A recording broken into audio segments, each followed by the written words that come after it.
안녕하십니까. 손도리 네트워크입니다. 자, 안녕하십니까. 안녕하세요. 안동대학교에 근무하시는 정철희 교수님 모셨습니다. 네, 반갑습니다. 정철입니다. 반갑긴 하나요? 네, 고맙습니다. 제주도에는 얼마만큼씩 이렇게 또 옵니까? 뭐 1년에 한 3-4번 정도. 주로 무슨 일로 옵니까? 네, 뭐 배랭이 잡으러 오는 경우가 많고요. 그다음에 또 그냥 집에 한 번씩 오기도 하고 그렇습니다. 지금 오늘 그 배랭이 연구가라고 했는데 주로 어떤 걸 연구하십니까? 예, 그 뭐 배랭이가 뭐 실은 종류도 많고 다양하고 뭐 너무 많아요. 너무 많기 때문에 실은 특정한 그 벌레를 가지고 얘기하기는 되게 어렵지만 제가 최근에 관심을 많이 가지고 있는 것은 우리한테 유익한 배랭이, 좋은 배랭이, 우리 삶에 도움이 되는 배랭이 이런 것을 조금 더 연구를 하려고 노력하고 있습니다.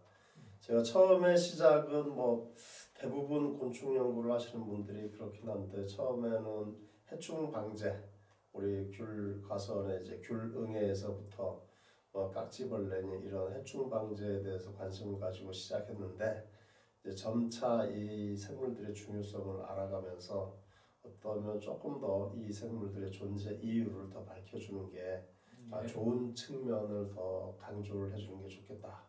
우리 사람도 이 못하는 놈, 나쁜 놈, 안 데키어 이런 것보다 이거 잘하구나 잘하구나 자꾸 이거 해주면 조금 더 좋아지듯이 아마 곤충들 연구도 이렇게 하면 우리 배랭이들도 조금 더 좋아지고 그게 우리 삶에 도움이 되지 않을까 이런 생각입니다.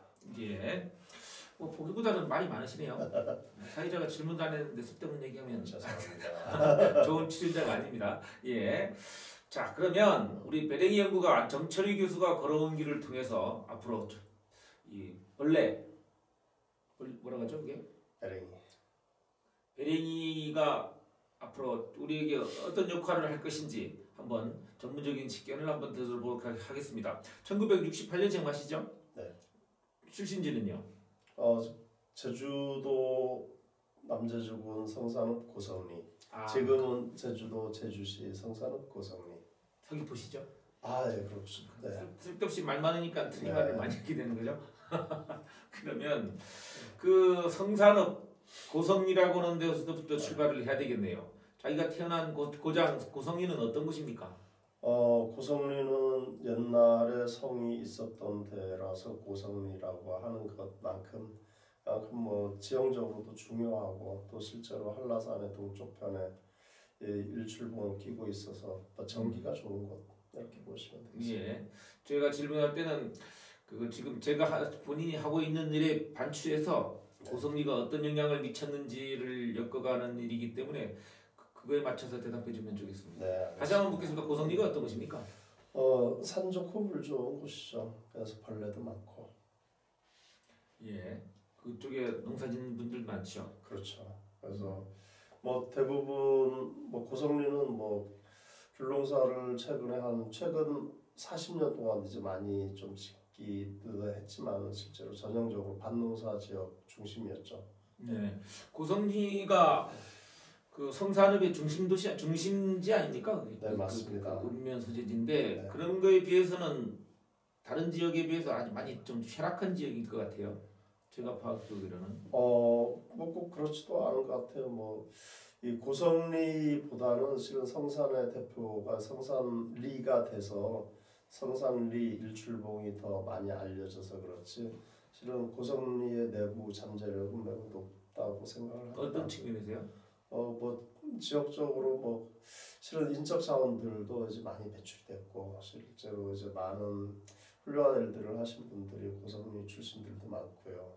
그다음에 이 동서가 이제 동쪽에서 만나는 그 남북이 동쪽에서 만나는 지점이잖아요. 그래서 다양한 문물교류도 있었고 예전부터 실은 이 도외로 이제 연결되는 뭐 항구도 고성리 바로 앞에 있었고 뭐 그런 것 같습니다. 뭐 좋은 동네죠. 예. 네. 그리고 고향을 떠난 사람 입장에서 고향을 회고하는 측면에서 그런데 성산은 일출봉 하나 뭐 가지고 먹고 사는 동네다. 그리고 그 훌륭한 훌륭한 인재들은 많이 배출됐는데 그 인재들이 돌아와서 뭘 하거나 그 훌륭한 인재만큼 값어치를 못하는 동네다라고 하는 그런 지적들이 많이 예, 뭐 그럴 수도 있을 것 같아요. 왜냐하면은 실은 이 밖에 나가서 뭐 많은 일들을 하고 계시고 그 다음에 또 여기 내부에서는 또 제주도에서는 또 제주도에 있는 훌륭한 분들이 또 제주도를 잘 끌고 가고 있으니까 그런 것은 예. 맞는 것 같습니다. 예, 그러면 좋습니다. 뭐 그 부분은 우리 지금 인터뷰에서 큰 부분을 차지하지 않기 때문에 간단히 넘어가기로 하고요. 자, 우리 그 부모님이 하시는 일은 농사 일을 주로 많이 하셨죠?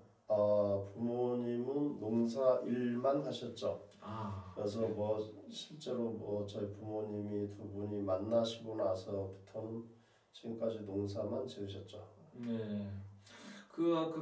부모님이 농사만 지은 부분이 배랭이를 연구하게 된 계기나 뭐 이게 됩니까? 심각하게 영향을 많이 미쳤죠. 네. 예. 실제로 제가 기억하는 많은 이제 어린 시절에 이 배랭이와 관련돼 있는 기업들은 뭐 부모님과 항상 이제 연관이 돼 있었고요. 제가 중학교 때쯤에 아마 이런 이 해충 문제라는 것을 좀 공부를 해야 되지 않겠나 이렇게 좀 어느 정도 마음을 먹었을 때가 아마 중학교 때였을 것 같아요. 실제로 이제 부모님이 농사를 짓고 그 당시 귤 농사를 지으니까 우리가 중학교 다닐 때쯤이 1980년대 초반이잖아요. 그게 1980년대 초반에 우리나라의 농업 형태가 전형적인 농약을 가져다 막 부어주는 그런 농업이었거든요. 그때 제주도 귤 농사에서 가장 큰 문제가 됐던 게 귤응애, 깍지벌레, 그 다음에 귤굴나방 이렇게 이제 3개 정도가 될 텐데 여기에 이제 한여름에 농약을 뭐 일주일에 한 번씩 계속 농약을 뿌리는데 그 당시에 농약을 뿌리는 일 자체가 너무 힘들었고 그 힘든 일을 하면서 체력적으로 또는 뭐 시스템적으로 되게 힘드니까 또 이제 뭐 하여튼 그 일을 도와주는 뭐 자식들한테도 뭐 실은 안 좋은 영향도 많았고 그런 걸 보면서 이거 이렇게 힘들게 농사를 지어서는 안 된다. 뭐 그때 그 생각을 했죠. 나는 그러면 차라리 공부해서 나중에 이런 문제를 해결하는 사람이 되겠다. 이런 생각을 많이 가졌던 것 같아요. 그래요? 그 구체적으로 아버지가 이제 감귤 농사를 많이 지셨다고요? 네.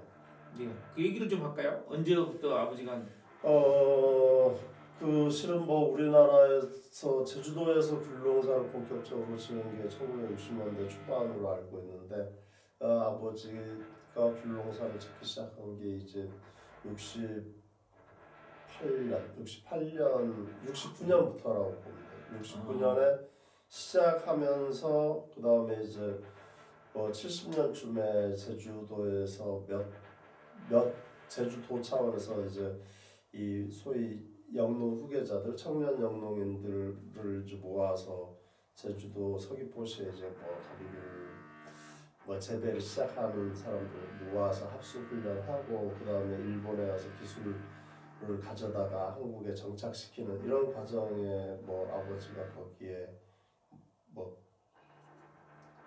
참여를 했었죠. 참여를 해서 그러니까 이제 그렇게 농사를 지도자로서 네. 아니면 그 배우는 사람으로서 지도자로서 그래서 배우는 사람으로서 그 당시에는 가르쳐줄 사람도 없고 실은 지도자라 그 농촌 지도자라는 게 실은 농촌 지도자가 자기가 지도를 할 수 있는 사람이 아니었고 먼저 가서 배워와서 가르쳐줘야 될 사람들.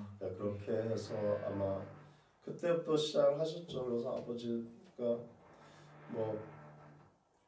70년대 초반부터 귤 농사를 이제 본격적으로 지으셨다 이렇게 하면 맞을 것 같아요. 예. 그러면 그 배랭이하고 귤하고 연결을 시키면 그 당시에도 그 귤 나무에 이제 배랭이들이 많았을 거 아닙니까? 주로 그렇죠. 어떤 배랭이들이 있었습니까? 그때 아까 말씀드렸듯이 그 당시가 전형적으로 이제 그 실은 이 밤나방과에 속하는 이제 그 밤나방류들이 감귤이 익어갈 때 이렇게 찔러서 이런 피해를 줬었고요. 그 전에 이제 그 봄에는 귤나방이라고 새순이 나오면 새순에 막 굴을 파고 다니면서 이렇게 이제 그 새순을 이제 오그라뜨리는 이런 것들을 그 그다음에 깍지벌레는 전형적으로 이제 나무에 딱 붙어서 나무 줄기에 붙어서 이제 그 수액을 빨아먹으니까 나무가 성장하지 못하고 이런 피해를 주는 것. 그럼 네 번째 가장 중요한 게 이제 귤응애거든요. 귤응애는 번식 속도가 워낙 빠르니까 그다음에 이제 귤나무 잎의 뒷면이나 앞면에서 이제 이 나무의 세포를 찔러서 그 세포 안에 있는 우리가 얘기하는 세포액이라고 하는데 즙액이라고 하는데 즙액이라는 게 쉽게 말하면 귤나무 이파리에는 다 광합성을 하기 때문에 광합성을 하니까 광합성 결과물이 설탕물이 거기 있단 말이죠. 그래서 그걸 쪽쪽 빨아먹는 거야. 그러면 나무가 생장도 안 되고 귤도 잘 과일도 그 생육이 잘 안 되는 그런 부진하게 하는 그런 네 종류의 해충이 1970년대 80년대 가장 큰 해충이었죠. 예. 자 그러면 이제 해충이 나왔는데 그 당시에 영농 기술이라고 하는 것이 이제 일본에서 수입해 오고 또 일본에서는 기술을 이제 큰 기술은 안 주려고 했을 것이고 네. 그러면 이제 그 방제의 문제 우리 말하자면 기생하거나 아니면 피해를 주는 얘네들을 터치하는 게 큰 일이었을 거란 말이에요. 그렇죠. 어떻게 대처했습니까 그 당시에? 그래서 실은 이제 해충이라는 게 귤나무의 해충은 귤나무를 갉아먹거나 귤나무에서 영양분을 섭취하는 그 기생하는 생물들이잖아요. 그러면 그 위에 그 해충에 또 천적이 또 있거든요. 그 천적들이 많으면 이런 해충들이 좀 살기가 어려우니까 피해를 줘도 조금만 주고 이런 큰 피해가 나타나지 않는데 천적이 적으면 해충들이 많아질 수 있어요. 그렇게 대발생을 하거나 많이 발생했을 때 피해를 주거든요. 근데 우리나라에서 이제 깍지벌레 같은 경우는 1975년 경에 일본에서 천적들을 막 수입을 해서 천적을 막 풀어놔가지고 우리나라에 정착시키려는 노력을 많이 했어요. 그래서 깍지벌레는 그러한 노력을 통해서 어느 정도 조금 밀도 억제가 가능했는데 나머지 해충들에 대해서는 그렇게 그걸 못했어요. 그래서 못했는데 두 가지죠. 첫 번째는 그런 걸 정착시킬 수 있는 이 귤 과수원 생태계가 만들어지지 않았다는 것도 있고요.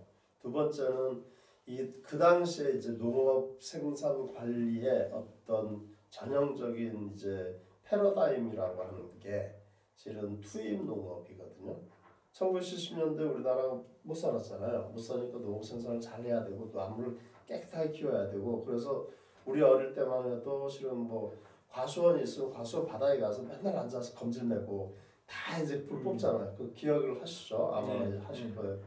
그렇게 뽑고 그다음 나무 위에 있는 거 어떻게 나무 위에 있는 것은 실은 가서 농약을 계속 뿌리는 거죠. 1970년대 우리나라에 가장 많이 사용됐던 농약들이 그래서 유기인계 농약이라는 게 있어요. 이 농약은 뿌리면 다 죽는 거예요. 모두 될까? 배랭이 같이 생긴 것들은 뿌리면 다 죽는 농약이 사람도 유기인계 농약이고 사람도 실은 유기인계 농약에 피해를 받을 수 있는데 사람들이 그 당시에 이제 우리 어릴 때도 농약 마시고 돌아가시고 이런 것들은 실은 이런 유기인계 살충제보다는요 제초제의 영향이 있고요.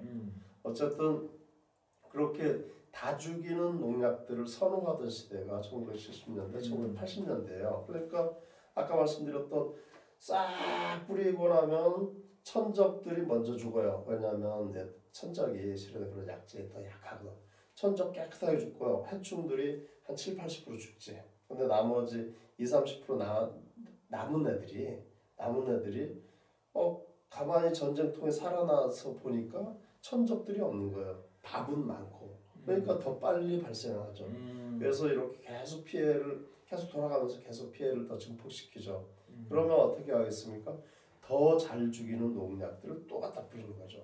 그러니까 당시에 제주도에 귤 농사를 하면 한여름에 보통 장마 전 그다음 장마가 끝나자마자 일주일에 한 번씩 해가지고 한 대여섯 차례 이상을 8-9월만 이렇게 이제 약재 살포를 해야 겨우 이제 좋은 귤을 만들어서 팔 수가 있었죠. 그게 좋은 귤인지는 지금은 잘 모르겠지만 그 당시에 네. 저도 그런 기억이 있습니다만 응애약만 제 기억으로는 한 7, 8번 정도. 그렇죠. 응애약 7, 8번 뿌리죠. 그래서 음. 왜냐면 아까 말씀드렸듯이 응애는 번식력이 높거든요. 얘네들은 한 쌍이 있으면 보통 여름에 일주일이면은 거기에 이제 한 세대를 거쳐요. 한 세대를 거치면 보통 한 쌍이 28마리 이상, 한 30마리 이상씩 낳거든요. 뭐 기하급수적으로 불어나는 거죠. 네, 좋습니다. 우리 산업 그 고성리에서 태어나서 거기서 초등학교, 중학교를 나오고 네. 그리고 제주 시내에서 이제 고등학교를 했을 거 아닙니까? 네. 그리고 나서 이제 이 대학을 진학할 때 그런 것이 바탕이 돼서 원래 처음 뜻이 이 곤충 이 농약을 살포하던 그 시절에 이 불합리성에 대해서 그 느끼고 이제 했다는 거 아닙니까? 뭐 어느 정도 작용을 했죠. 실은 뭐 고등학교 다닐 때 뭐 아시다시피 뭐 별 생각 없잖아요. 별 생각 없고 어쨌든 그런 나름대로의 그런 생각들은 있었죠. 그래서 나는 이런 걸 해보고 싶다. 그런 생각들이 많이 있었죠. 그게 이제 뭐 대학을 나중에 뭐 선택하고 학과를 선택하는데 영향을 미쳤죠. 네. 그래서 서울대학교 그 당시 농생물학과. 농생물학과. 예. 네. 그때 시절이 참 엄혹한 시절이었는데 87년도라고 하면 참 엄혹한 시절인데 그때도 잘 견뎠네요. 87년은 뭐 아시다시피 우리가 실은 이 캠퍼스 밖에서 이제 우리 사회를 배워갈 때니까 어렵게 견뎠죠.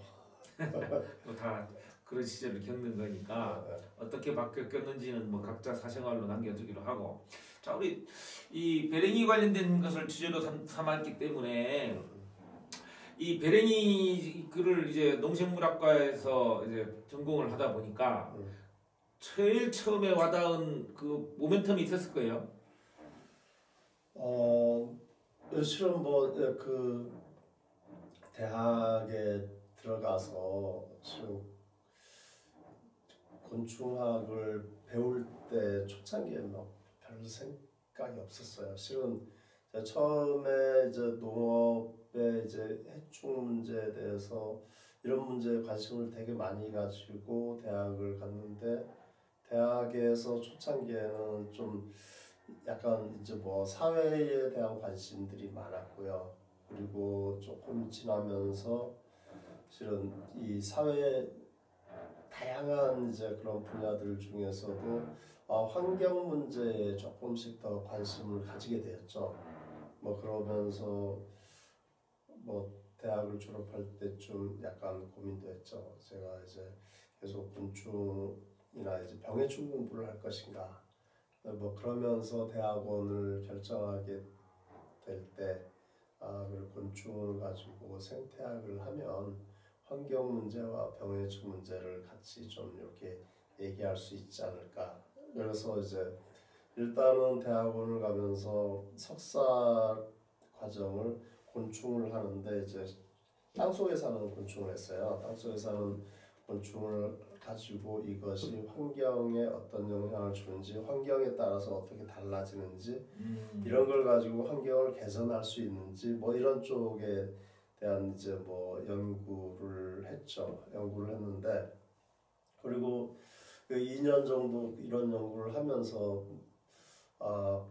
그러고 나서 좀 뭔가 좀 미진한 부분도 있고 그다음 애초에 내가 생각했던 부분은 조금 더 이제 농업에 가까운 쪽을 하겠다고 했는데 그래서 뭐 유학을 가서 유학을 결심하게 됐고 그 당시에 전 세계적으로 그리고 또 병해충 관리에 대한 어떤 핵심적인 철학을 잘 만들어내던 분을 이제 지도 교수로 모시게 됐어요. 그래서 거기서 다시 이제 또 이 우리 풀 먹는 응애로 돌아와서 예. 그래서 그 다시 이제 전박이 뭐 이제 그런 이제 귤릉애와 비슷한 이런 응애로 돌아와서 이제 일을 하게 됐죠. 그러면 그건 좀 다음 단계 얘기인 것 같은데 네.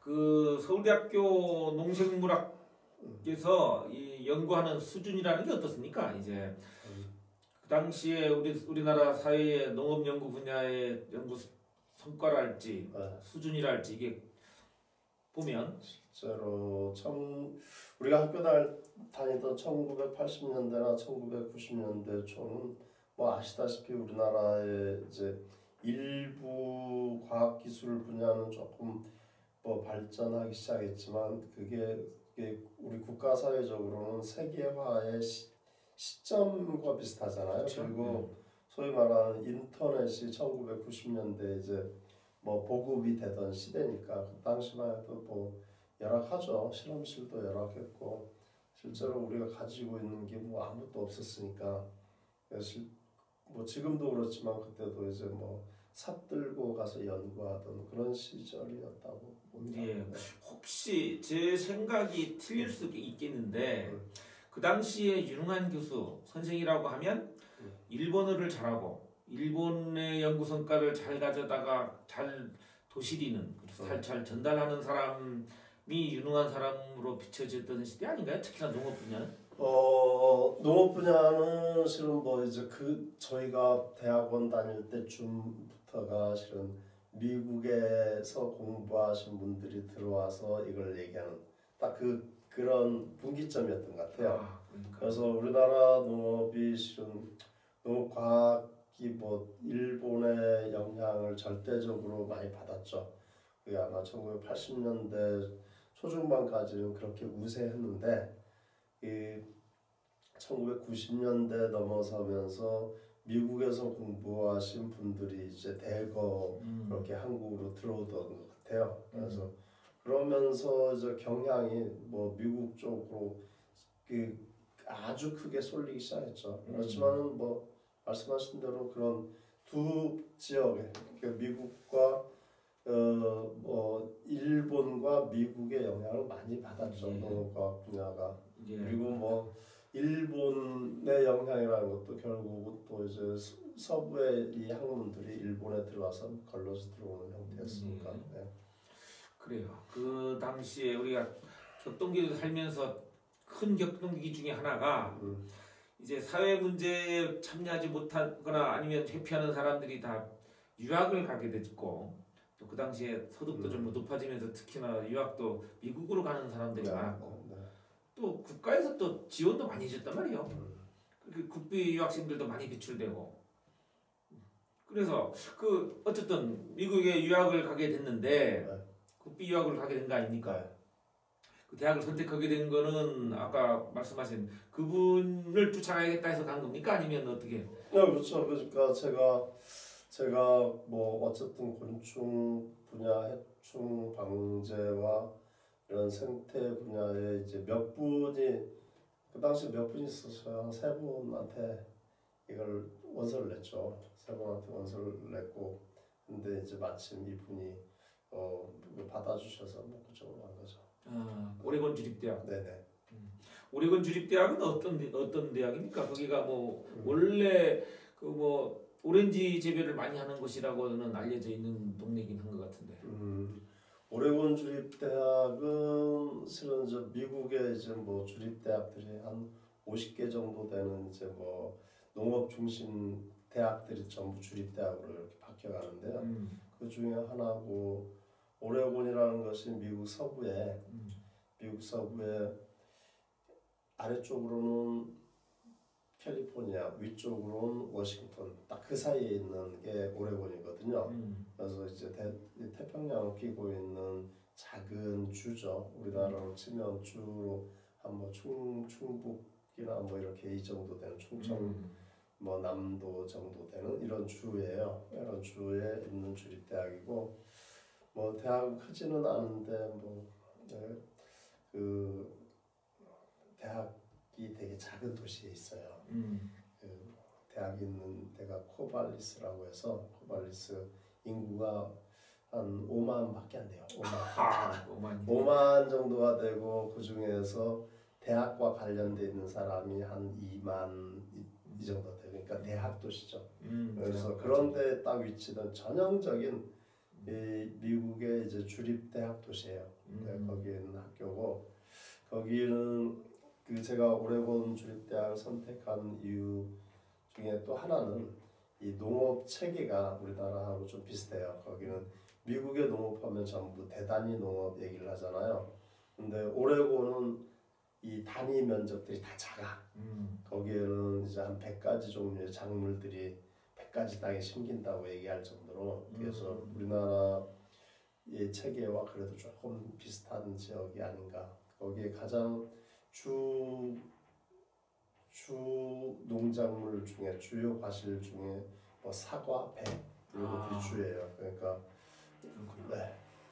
그러면 그 대학원에서 처음에는 환경 문제에 관심이 있어서 이제 땅속 그 네. 자원과 곤충 간의 관계 뭐 이런 거를 연구하다가 이제 바뀌게 된 배경이 있을 거 아닙니까? 그게 그러니까 그런 것 같아요. 제가 어릴 때부터 야 나 이 응애 문제만은 어떻게 좀 해보고 싶다. 그래서 실은 대학원 석사를 하면서 그때 이 땅속에 있는 그때도 땅속에 있는 응애를 했거든요. 아, 땅속 응애. 네. 그리고 나서 박사는 땅 위에 있는 응애를 한 거지.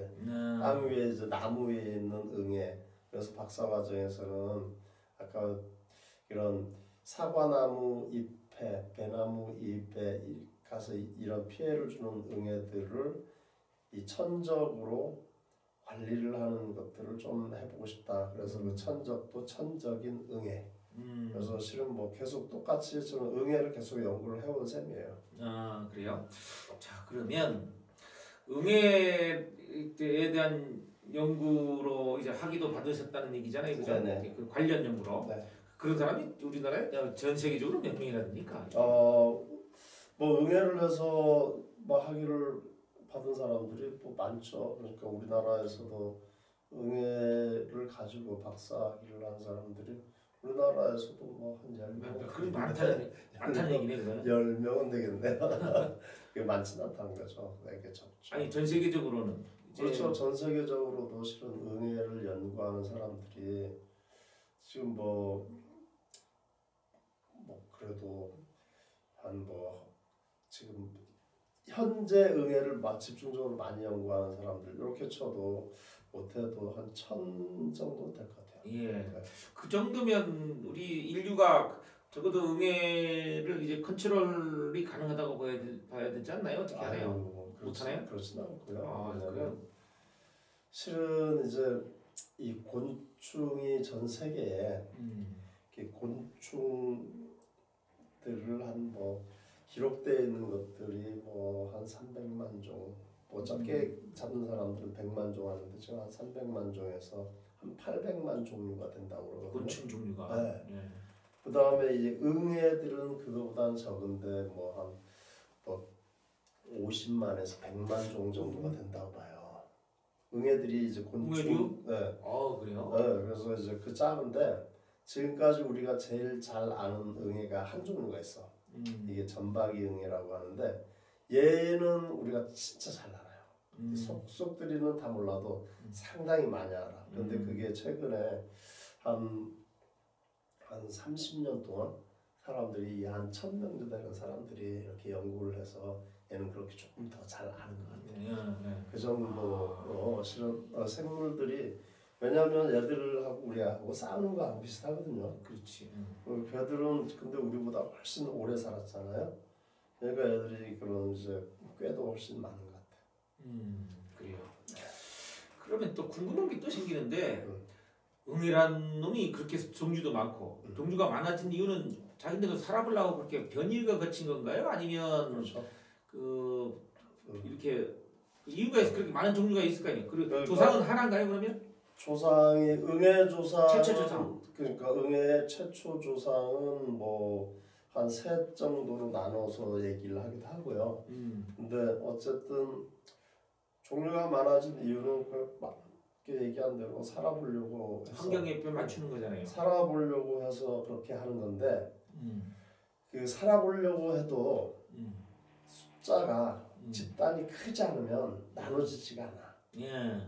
그래서 이제 집단이 작으면 살아보려고 하다가 이게 멸종이 되는 수가 많거든요. 근데 얘네들은 그러니까 집단이 어느 정도 커졌으니까 살아보려고 이렇게 사는 그룹, 이렇게 사는 그룹 나눠지면서 종분화가 이루어지는 거죠.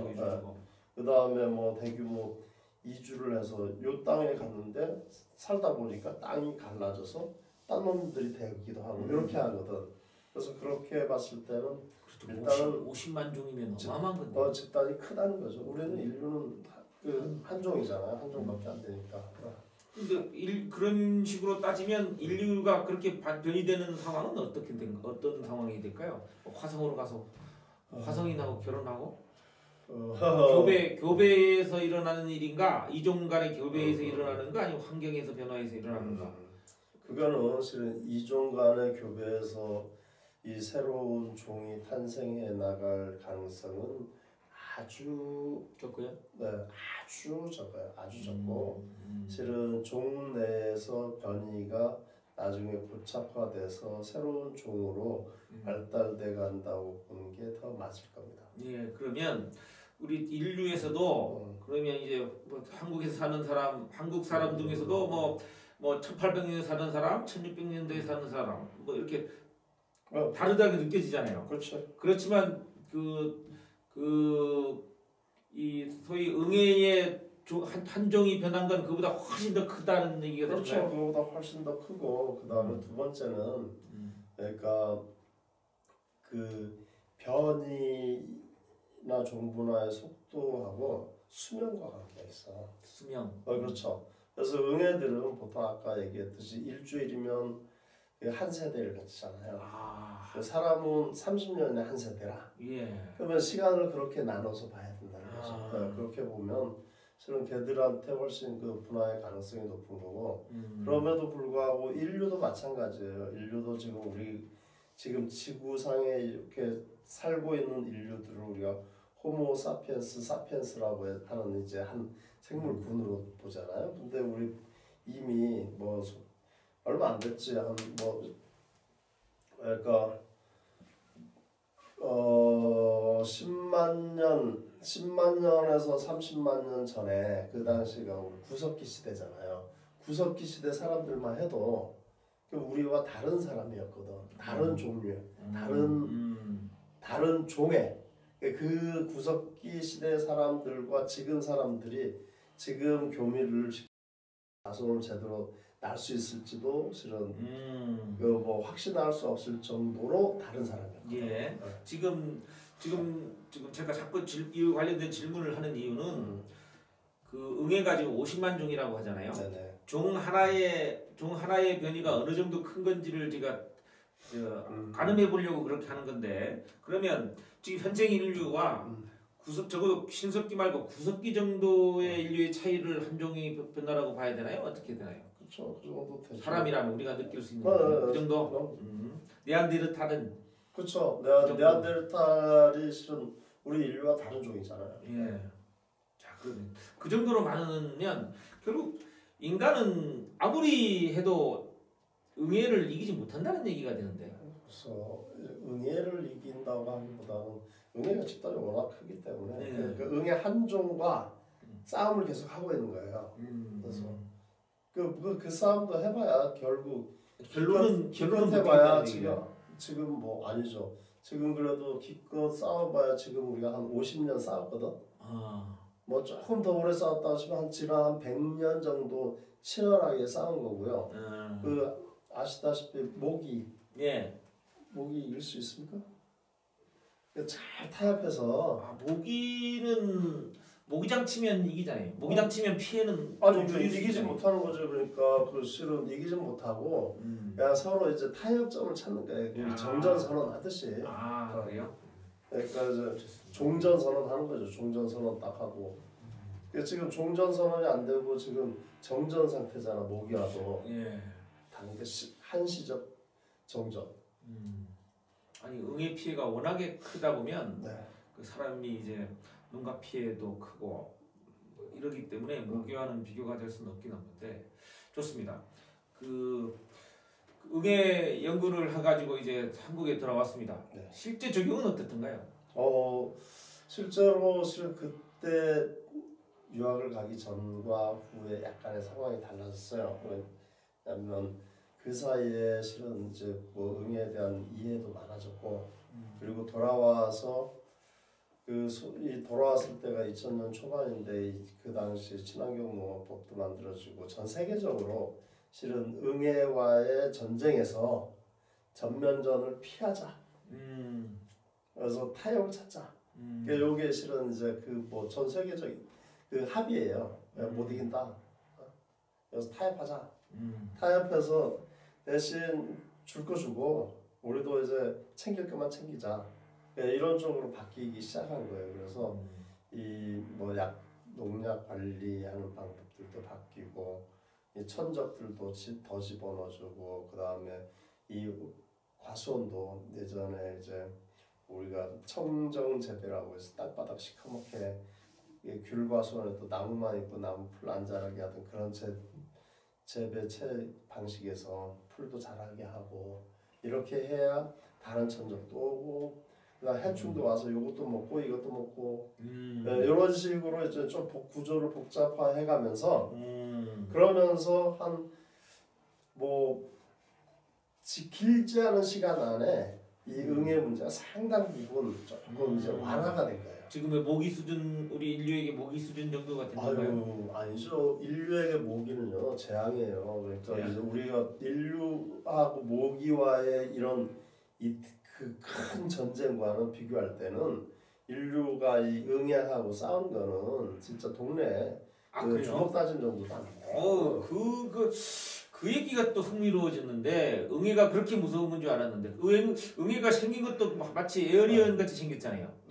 예전에 그렇죠. 저한테 사진 보내준 거 기억나요? 그랬더니 에어리언하고 비슷하게 생겼던데 그렇죠. 혹시 에어리언이 그거 보고 만들진 않았나요? 그럴 수도 있겠지.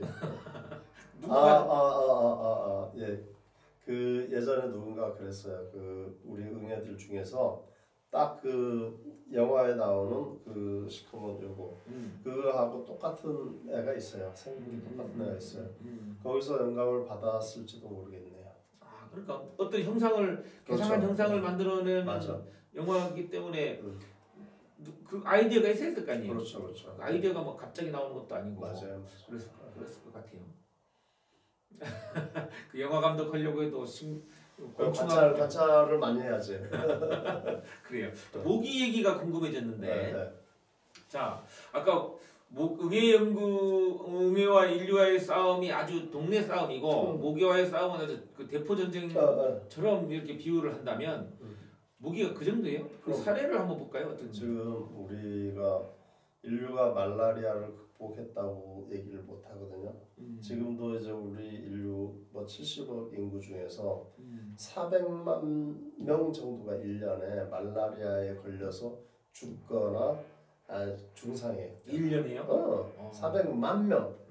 그러니까 실은 지금 이 코로나는 이건 이 대발생이라고 하고 온 인류가 이제 실은 아주 벌벌 떨면서 이렇게 하고 있잖아요. 근데 이건 대발생 상황이니까 그런데 말라리아는 지속적으로 지금 그렇게 가고 있거든. 근데 왜 이게 큰 이슈가 안 되냐? 첫 번째는 소위 말하는 선진국에서는 어느 정도 이제 관리를 했죠. 그 다음에 그 모기를 관리하기도 했지만 모기가 매개하는 실은 병원체들을 관리를 좀 했어요. 그러니까 선진국에서 문제가 안 돼. 그러면 전 세계적 이슈는 안 돼. 두 번째는 선진국에서 후진국의 개발도상국에 이 모기약을 만들어서 팔거든. 그러니까 우리가 장사가 잘 되고 돈도 잘 버는데 이게 이슈가 또 되면 안 돼. 그래서 그런 상황이긴 하지만 인류의 이제 뭐 어쨌든 가장 큰 치명률로 치면은 이렇게 모기가 작은 게 아니죠. 그러면 말라리아 우리는 이제 또 우리 한반도에는 말라리아뿐만 아니고 학질이나 뇌염이 있었잖아요. 전부 다 모기거든. 근데 우리나라가 실은 뭐 학질이나 이제 그 뭐 뇌염에 대한 공포가 쪘죠. 우리 옛날에 생각해 보세요. 많았잖아. 근데 그만큼 실은 국가의 의료 체계나 이 체계로 이걸 이제 관리가 되고 있는 거죠. 그렇죠. 그렇게 하지만 아직도 그렇지 못한 데가 많거든요. 그렇게 얘기하고 보니까 뭐 살아가는 게 항상 위험스럽네요. 뭐 언제 죽을지 모르니까 이제 뭐 우리가 그 옛날 그런 시대가 있었잖아요. 왜 언제 죽을지 모르니까 지금 지금 현장이나 현세나 어, 잘 그럼 즐기고 가자고 하는 채태가 있었는데 알면 알수록 그런 채태로 빠지는 거 아닐까요? 까르페 디엠. 그래서 현실에 충실해라. 근데 예. 현실에 충실해라가 실은 오늘 좋은 것만 해라. 뭐 이것도 좋은 거. 내일도 계속 좋은 것만 할 수 있으면 좋지만은 실은 뭐 충실해라 이런 쪽으로 받아들여야 되겠죠. 그래서 아니 충실하고 싶은데 모기한테 공격을 받아서 좋습니다.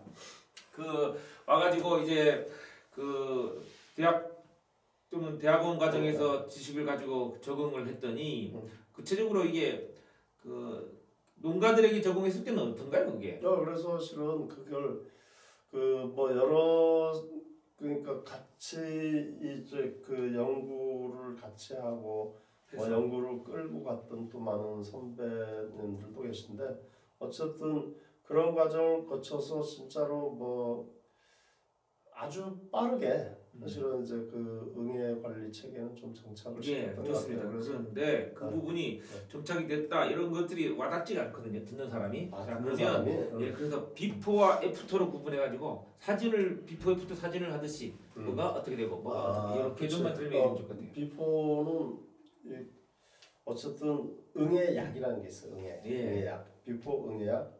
애프터는 응애약, 천적, 그다음 초생관리. 그다음에 이제 비포에는 응애약을 3번에서 5번, 지금은 1번에서 2번. 아 그렇게 많이 줄었네요. 그게 연구 성과란 거예요. 그렇죠, 그렇죠. 그런 연구 성과가 이제 비포 애프터로 정확히 나타나야 사회가 연구에 이제 투자하는 것을 주저하지 않게 되는 거기 때문에 맞아요. 그런 실적은 항상 중요하다고 봐요. 그런 것 같아요. 사람을 설득시키는데 다 세금이 들어가는 거니까. 그렇지. 우리 세금을 왜 저런 데 써? 이러면 어떻게 합니까? 중요한 것 같아요. 좋습니다. 지금은 이제 응애도 하지만 다른 연구 분야도 하지 않나요? 지금 그래서 이제 그 응애를 하는데 응애가 너무 작잖아요. 작아 안 보여. 눈도 안 보이고.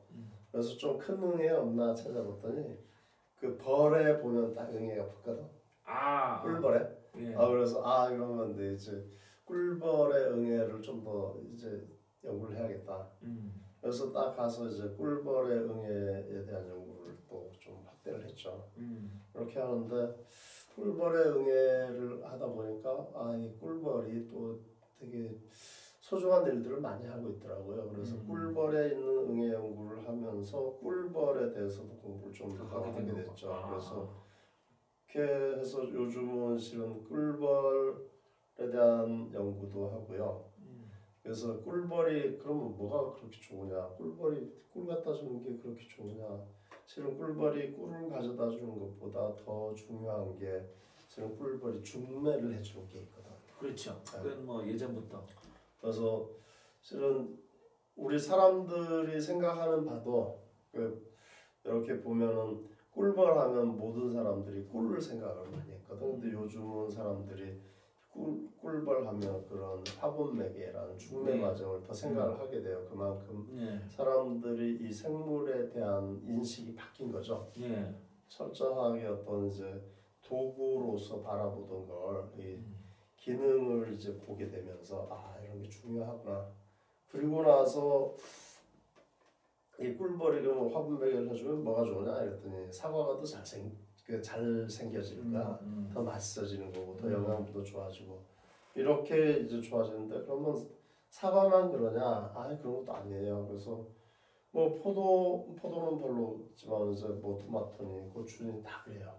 그러면 농작물뿐만 아니고 실은 우리 밖에 있는 뭐 식물들이 번식을 하려고 막 꽃을 피우는데 어차피 꽃 피우는 식물이 꽃 피우는 목적을 얘네들이 꿀벌들이 그걸 달성을 하게 도와주는 거예요. 그렇죠. 그렇게 하려고 사실은 꽃들이 그렇게 하려고 예쁘려고 하는 거죠. 냄새도 풍기고. 맞아요. 근데 이제 그렇게 하려고 예쁘게 이제 화장하고 해서 그 향기 뿜고 막 꿀벌 줄줄 흘리면서 나와봐야 이걸 써주는 데가 있어야 되잖아요. 그러니까 벌레가 있어야 되고 꿀벌이 있어야 되잖아. 그러니까 꽃들이 화장하고 이제 냄새 풍기고 하는 것에서 주 손님이 꿀벌이 있을 것이고, 그렇죠. 그 다음에 나비가 있을 것이고 있잖아요. 비율이 어느 정도 됩니까?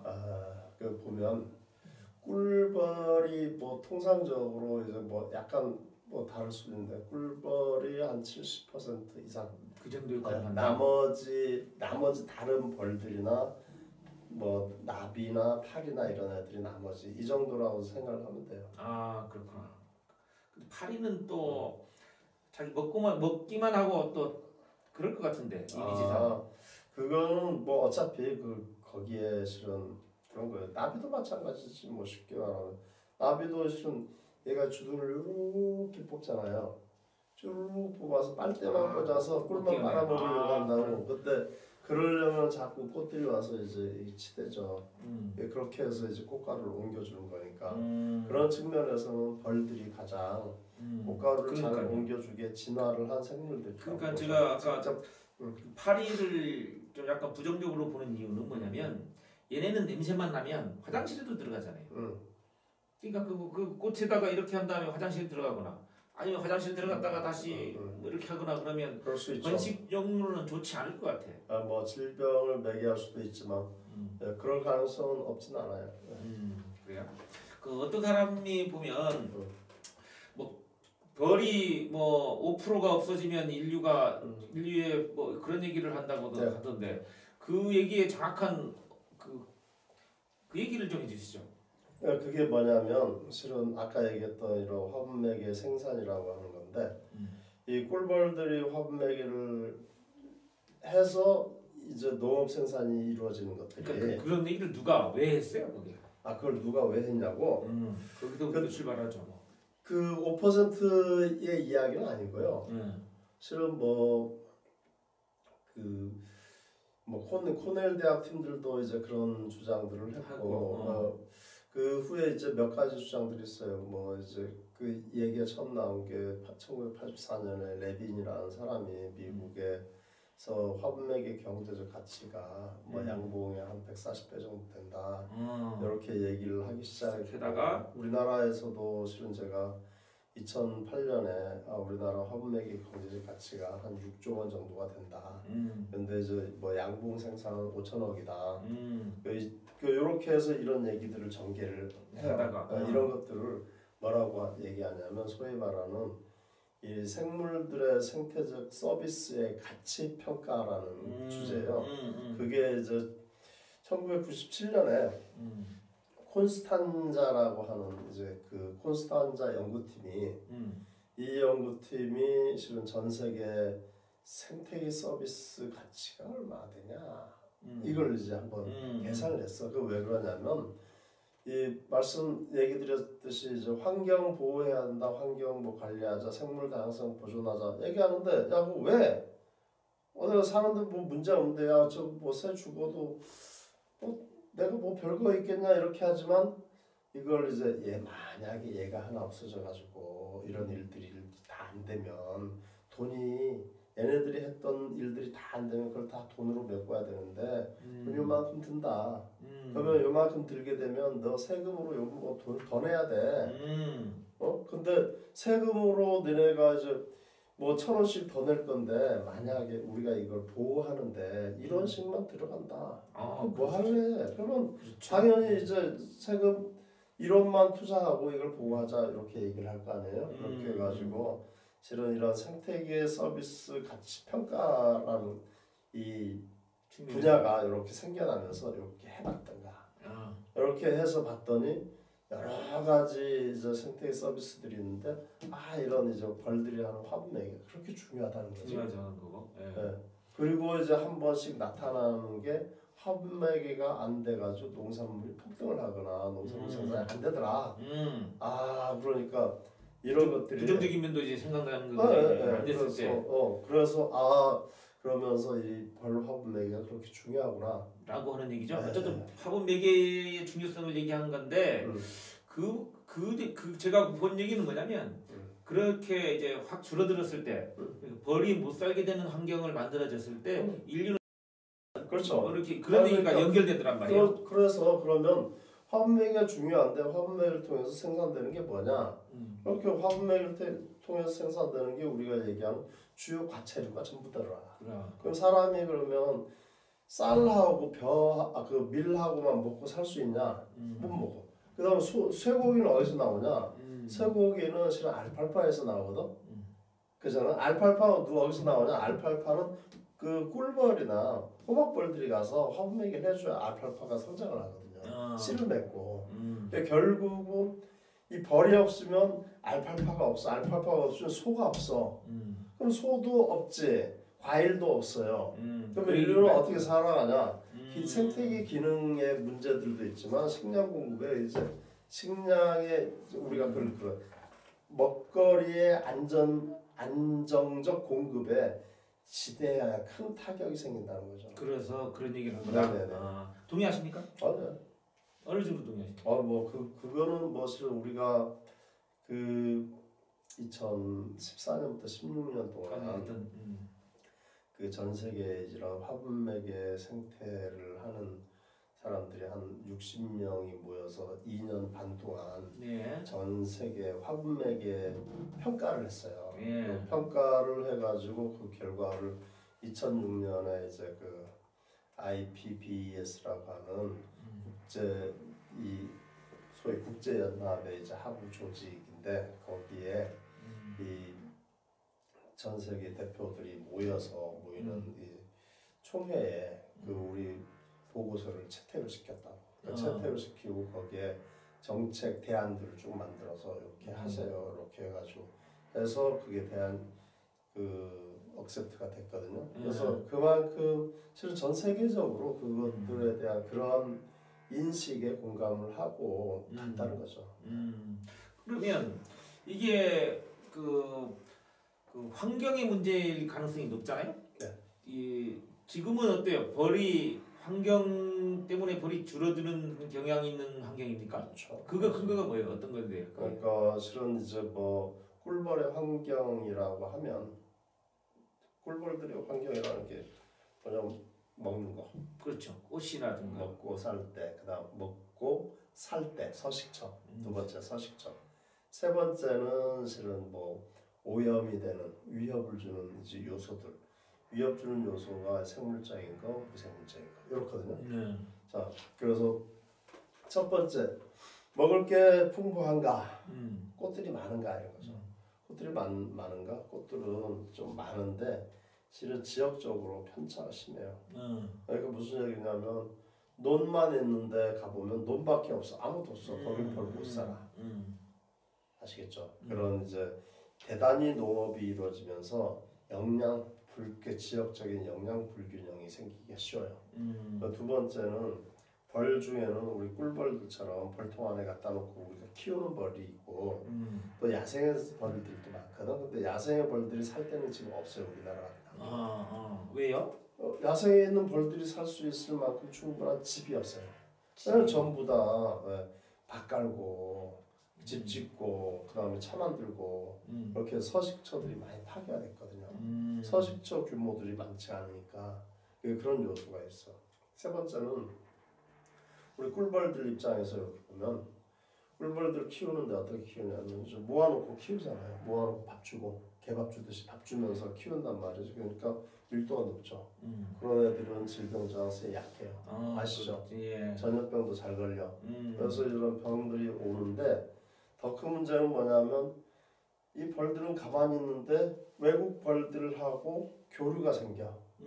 우리나라에도 이제 화분매기 때문에 이제 외국 벌을 수입하는 것들이 있거든요. 그러면서 오면서 병해충들이 옛날에 여기 없던 병해충들이 들어오고 생기고. 그래서 병해충 환경이 나빠져. 그렇죠. 이제 네 번째 비생물적인 요소들이라는 게 실은 그거거든요. 벌통 가만히 있는데 한겨울에 차들이 쫙 지나가 그러면 벌통이 다 흔들려. 그러면 이제 몸이 바실바실 떨리면서 감기 걸려요. 이런 식이죠. 그러니까 이제 이런 것들은 좀 덜한데 요새 농약 흔하잖아요. 그렇죠. 농약 피해가 애들 순진하게 이제 일하러 갔는데 가서 전부 농약 먹고 안 오거나 농약 먹고 오거나. 농약 먹고 안 온 애만 손해인데 오면 또 농약 먹고 오면 그게 더 큰 손해야. 나눠 먹으니까. 그래서 이제 이런 문제들이 실은 이런 문제적 상황들이 좀 더 악화됐다고 보는 거죠.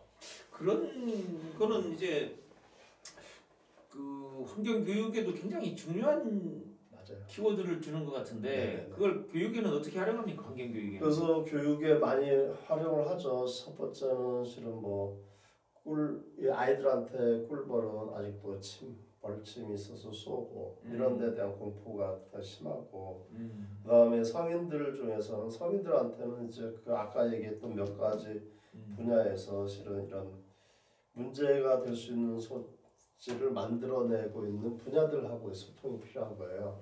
가장 그렇지. 중요한 것 중에가 하나가 실은 예를 들면 사과가수원하고 양봉장이 있어. 어떻게 해야 돼요? 양봉장은 사과가수원한테 야 너네 농약 뿌리니까 우리 벌 죽는다. 이렇게 하겠죠. 그럼 사과가수원이 야 그럼 너네 가라. 아니면 너네가 가라 이렇게 하는데 그러지 않고 실은 사과가수원에서 농약을 뿌려도 실은 평상시에는 아무 문제 없어요. 근데 사과가수원에 꽃이 많이 피어 있을 때 농약을 뿌리면 안 되잖아요. 그래서 이런 이제 뭐 실은 의사소통 채널을 좀 만들어주고 서로 이제 그 관리를 할 수 있게 이렇게 해야지 소위 말하는 그런 하모니어스 뭐 이제 조화롭게 살 수 있는 기틀이 만들어지지 근데 않을까. 그것이 이제 그 학문 그런 체계가 논리와 체계가 이제 채택이 돼서 이제 그것이 법률화되고 그래야 될 텐데 네. 그게 안 되죠. 됐나요? 어느 정도 됐나요, 그게? 그래서 이건 제 자랑인데요. 제가 이런 이슈들을 가지고 뭐 그다음 저뿐만 아니고 실은 이제 많은 분들이 노력을 해서 2019년에 이제 양봉산업 육성법이라는 법을 하나 만들었어요. 예. 그걸 통해서 이제 양봉산업의 이 공익적 가치가 높은 양봉산업을 뭐 이제 육성을 해야 된다, 지원을 해야 된다. 그 안에서 이제 각각 좀 보호할 수 있는 체계들을 만들고 있는 거죠. 아, 그렇구나. 근데 그런 그 법을 이렇게 추진하고 공동으로 했을 때는 취지는 기억이 생각나는데 취지는 좀 알겠는데 문제는 양봉산업진흥법이라든가 이런 게 그런 취지를 이루지 못하는 거죠. 왜 그러냐면 이게 환경법이나 이런 데는 규제가 아주 크고 그걸 그 관리 감독하는 맞아요. 공무원들이 많은데 양봉 쪽은 관리를 이거 강제성도 좀 적을 거고 그럴 것 같아요. 이 법을 만약에 그 취지대로 한다면 환경법을 바꾸는 쪽으로 접근해야 되는 게 맞는 거 아닌가요? 근데 뭐 방법론에 대해서는 실은 저도 뭐 정확하게 어떤 방법을 가지고 가는 게 맞을지는 모르겠지만 실은 뭐 환경 관련 법도 실은 다양하게 많고요. 진짜로 다양하게 법이 많아요. 법이 많은데 직접적으로 이걸 좀 이쪽 분야를 건들 수 있는 이런 게 지금 필요하거든요. 근데 아까 얘기했던 것 중에 이런 오염물질 중에서 이게 농약만이다. 그러면 농약만이다라고 얘기를 하면 농약관리법하고 농약관리법과 이제 양봉법 두 법 사이에서 접점을 찾아야 되는 것 같아요. 그렇죠. 그렇게 갈 것 같아요. 그래서 실제로 그런 접점을 찾는 노력은 이미 많이 했어요. 그래서 농약관리법에서 꿀벌에게 피해가 되는 농약들은 어떠한 조치를 하게 이렇게 이미 만들어져 있는데 실제로 그럼 거기까지 만들어져 있는데 이게 이쪽에서 충분치 않다고 생각하는 거고 이쪽에서는 더 했을 때 이쪽에는 농약관리법의 적용 대상은 농약을 뭐 생산하는 사람들을 이용하는 사람들이거든. 똑같이 이제 뭐 양봉농민이나 그다음 실제로 이제 그 농약을 사용하는 농민들 요 집단 간에 또 이제 그 어떤 조율이 필요한 거죠. 조율이라기보다 서로의 이해가 필요한 거라고 봐요.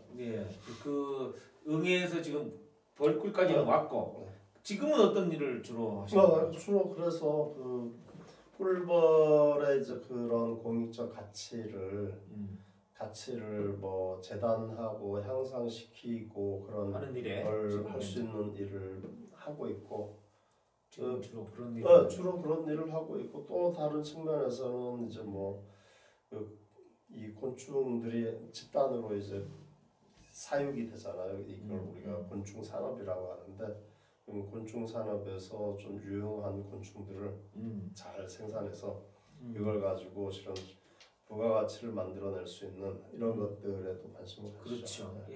그렇죠. 그 대목에서 또 지금 곤충 산업의 식량화에 대한 연구들도 있고 실제 제품들을 만들어내고 있는데 그게 가능성이 어느 정도입니까? 이게 뭐 사례랄지.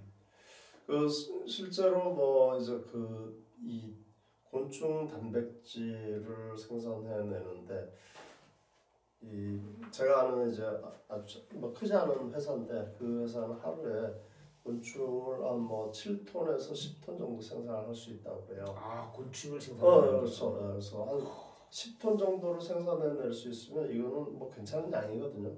그러면 이렇게 하면 소비자들이 근데 사람들이 야 이 곤충이야 이러면 안 먹거든. 그래서 지금은 어떤 쪽으로 많이 가냐면 이런 생산하는 사람들이 첫 번째는 사료 쪽으로 가려고 하고요. 두 번째는 기능성인 뭐 이제 뭐 탕약, 탕제, 그다음 뭐 약재, 기능성 식품으로 이렇게 가고 싶어해요. 왜냐하면 사료로 가려고 하면 사료는 이게 적잖아요. 그러면 사료로 가려고 하면 생산비가 아주 낮고 단가가 낮아도 나의 수익이 만들어져야 돼. 그렇죠. 근데 내가 키워보니까 어렵거든. 비싸고 손도 많이 들어가고 시간도 많이 걸리고 그러면 이걸 이렇게 키운 애를 애지중지 키웠는데 이걸 사료로 쓰자 못 쓰거든요. 그러면 이거는 기능성으로 가야 돼. 지금 뭐 그러한 처지에 있어요. 근데 지금 그 상황이. 근데 그분들은 많은 투자를 했을 텐데 왜 그런 것들을 사전에 염두에 두지 않고 시작했을까요? 염두에도 두지만 또 그런 거 있죠. 되겠지 해서 되겠지 하고 어쨌든 돌파구를 만들어내는 사람들이 있고 되겠지 하고 해보니 안 되는구나 하고 접은 사람들도 많고. 예, 좋습니다. 뭐 오늘 만나서 끝날 게 아니니까 오랜 시간 얘기하다 보니까 지치기도 하고 마치도록 합시다. 네. 1부 마치도록 합시다. 네, 감사합니다. 고생했습니다. 아유, 고맙습니다. 아우, 지키다.